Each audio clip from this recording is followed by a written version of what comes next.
Hi students, இப்போ நம்ம பார்க்கக்கூடிய ஒரு சிம்பிளான கணக்கு என்ன அப்படின்னு பார்ப்போம். பயிற்சி கணக்குல புக் பேக்ல 11வது கணக்கு.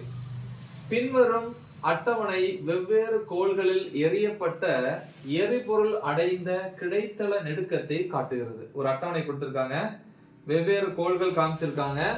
இந்த கோள்கள்ல இருந்து பொருளை என்ன பண்றாங்க அப்படின்னா எரியுறாங்க, த்ரோ பண்றாங்க. அப்ப அது அடையக்கூடிய பெரும நெடுக்கம் எவ்வளவு தூரம் போய் விழுது அப்படிங்கறத ஓன சொல்லியிருக்காங்க.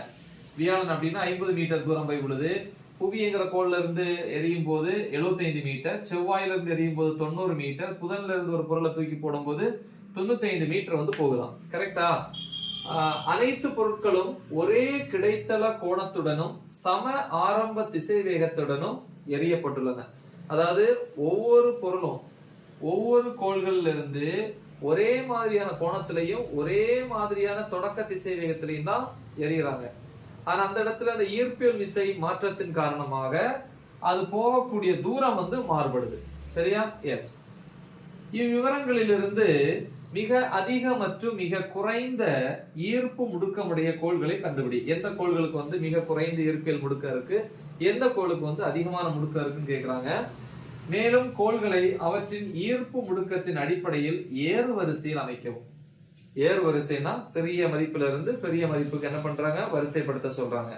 சரி, ஃபர்ஸ்ட் நம்ம தீர்வு நம்ம எழுதிடலாம். இப்ப கிடைத்தள வீச்சு அப்படின்னா இங்கிலீஷ்ல ரேஞ்ச் அப்படின்னு சொல்லுவாங்க. கிடைத்தள நெடுக்கம், அதுக்கு ஃபார்முலா படிச்சிருப்பீங்க. R is equal to u square sin 2 theta by g அப்படின்னு சொல்லி படிச்சிருப்போம். அதுதான் இங்க எழுத போறோம். அப்ப ஆறுங்கிறது நெடுக்கம். நெடுக்கம் ஒவ்வொன்றுக்கும் மாறுபடுது. அப்ப அது மாறிலி.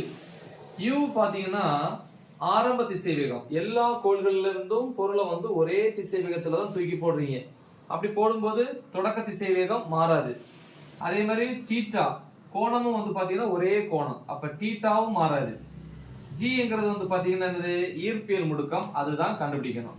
அப்ப இந்த ஃபார்முலாவை அப்படியே மாத்தலாம். எப்படின்னா g மேல கொண்டு வருவோம். ஈர்ப்பியல் முடுக்கம் g is equal to r கீழே போயிரும் 1/r.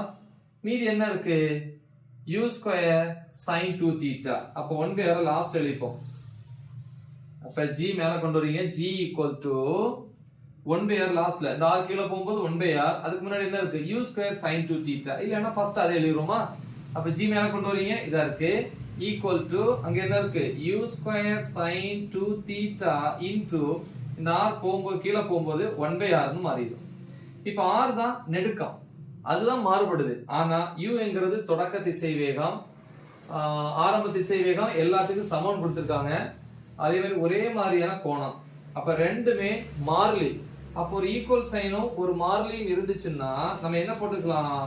நேர்த்தகவு போட்டுக்கலாம். இப்படி. அப்புறம் மீதி என்னது? 1/r. இதுதான் ஃபார்முலா. இப்ப நெடுக்கம் மாறும்போது g மாறுபடும். கரெக்டா? இப்ப இதுல பாருங்க, கீழே நெடுக்கம் இருக்கு இல்லையா? இதுல கீழே பெரும மதிப்பு போட்டா வகுக்கும் போது இது சிறிய மதிப்பா மாறும். அப்படி பார்க்கும்போது 50 மீட்டர்ங்கிறது சிறிய மதிப்பு. இங்க 50 போட்டா g னுடைய மதிப்பு பெருமம். ஏன்னா வகுத்தல்ல சிறிய மதிப்பு போட்டா வகுக்கும் போது இது பெருசா இருக்கும். கீழே பாத்தீங்கன்னா புதனுக்கு 95 மீட்டர். அப்ப கீழே 95 போட்டா டிவைட் பண்ணும்போது வகுக்கும் போது சிறிய நம்பர் கிடைக்கும். அப்ப வியாழனுக்கு முடுக்கம் அதிகம், புதனுக்கு முடுக்கம் குறைவு. சரியா? அப்ப இங்க எழுதலாம், கொடுக்கப்பட்ட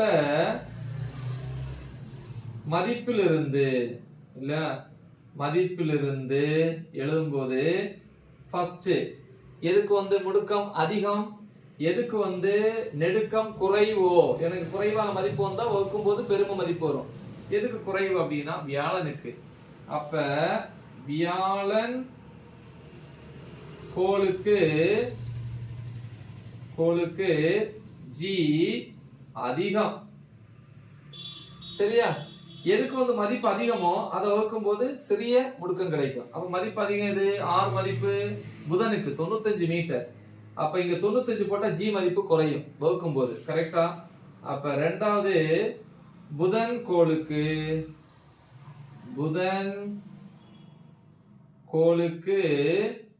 g குறைவு. சோ இப்ப இதுல நம்ம முடிவு எழுதிடலாம். சொல்லியிருக்காங்க இல்லையா?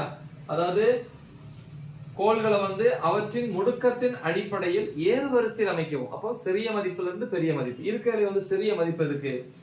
கிடைத்தளத்துல வந்து சிறிய மதிப்பு இதுக்கு. அவன் கேக்குறது வந்து முடுக்கம் கேக்குறாங்க. முடுக்கத்துல சிறிய மதிப்பா இருக்கணும்னா, அதாவது ஜி மதிப்பு சிறுமமா இருக்கணும்னா ஆர் மதிப்பு பெருசா இருக்கணும். அப்ப எதுக்கு? புதனுக்கு தான் பெருசு. கரெக்டா? அப்ப இங்க பெரிய மதிப்பு போட்டா இங்க மதிப்பு சிறிது. அப்ப எதுக்கு? புதனுக்கு. ஜி புதன் இதுதான் குறைவு, லெஸ். ரெண்டாவது வந்து பாத்தீங்கன்னா 90 மீட்டர். நீங்க 90 போட்டாலும் ஜி மதிப்பு குறைவு, ஆனா 95 விட அதிகம் தான். அப்ப அது ஜி செவ்வாய். கரெக்டா? அடுத்து இதோட அதிகம் புவி. புவியினுடைய ஈப்பியல் முடுக்கம் ரொம்ப அதிகம் வந்து வியாழன் அப்படின்னு எழுதலாம். கரெக்டா? அப்ப கிடைத்தள வீச்சு எதுக்கு குறைவாக இருக்குதோ அதுக்குதான் முடுக்கம் அதிகம். கிடைத்தள வீச்சு எதுக்கு அதிகமா இருக்குதோ அதுக்கு முடுக்கம் குறைவு. அதனால இது முதல்ல குறைவு, ரெண்டாவது, மூணாவது, இது நாலாவது பெருமா. அப்படின்னு சொல்லி எழுதியிருக்கிறோம். முக்கியமான ஒரு கணக்கு, சிம்பிளான ஒரு கணக்கு. ஸோ நல்லா தெளிவாக ப்ராக்டிஸ் பண்ணுங்க. மறக்காம இது உங்க ஃப்ரெண்ட்ஸுக்கு ஷேர் பண்ணுங்க. All the best. தேங்க்யூ.